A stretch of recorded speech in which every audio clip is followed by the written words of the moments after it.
Philosophy is perfectly right in saying that life must be understood backward, but it must be lived forward. No matter what the interpretation is, there is always uncertainty with regard to the present or future. There is always another grasp of reality, a different side of the coin on whatever we are experiencing. In this regard, during our lifetime many times, we feel there is logical connection between various things we are doing. Only when we look back in time we can make sense of it. It's like connecting the dots. You can't connect the dots, just to borrow Steve Jobs' remarks, looking forward. You can only connect them looking backwards. That's what I'm doing now.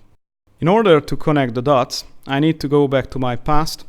It was in the US that I first experienced the so-called melting pot society, a metaphor for a heterogeneous society becoming more homogeneous. Coming from a homogeneous society myself, I have come to appreciate the entire world converged by acquiring the language, learning, diversity, and tolerance thanks to other cultures. I believe that our world is a big melting place for ideas. It is up to you if you add something to it or take something out of it. Later on, before joining the EU, it was in the Netherlands where I could observe the Dutch multicultural society. They say that the Dutch skies are never the same, but substantially not changed since ancient times, thus being eternal in contrast with the volatile earthly things. Namely, the once famously progressive and permissive Holland has tried multiculturalism and decided that it just doesn't work. In historic reversal, the Dutch one are abandoning it in favor of integration.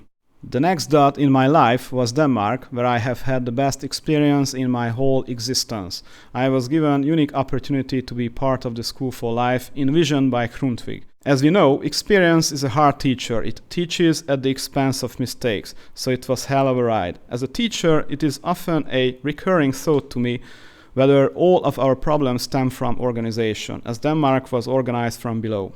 It was during my teaching career that I have encountered the Summerhill phenomenon. Thanks to my colleague and head of my English department, me and my students could have an insight into this tiny microcosm. A.S. Neil's vision of children's democracy is the oldest in the world, and it serves an inspiration for all of us.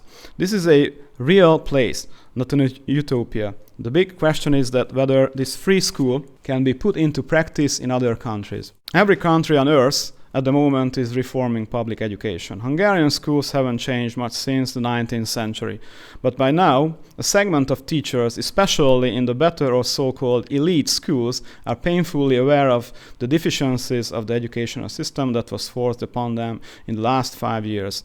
The earlier years were far from ideal, but the system was a great deal better than after the government reforms. These teachers don't just want to impart the information that is available in textbooks, but to improve critical thinking. The teachers who are leading the teachers' reward are in the minority. The majority of the teachers are quite happy to go about their work the same way they have for the last 40 years. Many of them are not up to date with the latest research in their fields, so one can't expect these people to engage in serious debates about issues relating to their subject. Perhaps the greatest deficiency of the school system in the last 30 years was its failure to teach young Hungarians about the political system in which they live in. Banishing politics from schools, the post-communist politicians created a politically illiterate generation or two. Perhaps Hungarian educators should study the work of John Dewey, the American philosopher and educational reformer, who stressed that a complete democracy is more than extending voting rights. It must also encourage fully informed public opinion in order to engage actively in the democratic process. Connecting the dots is no easy task, especially when it comes to drawing a line between them.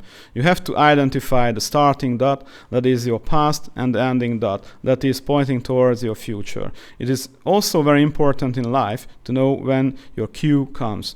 If you are capable of recognizing that signal, hope becomes a passion for the possible. Life has its own hidden forces, which you can only discover by living. We all want to live it.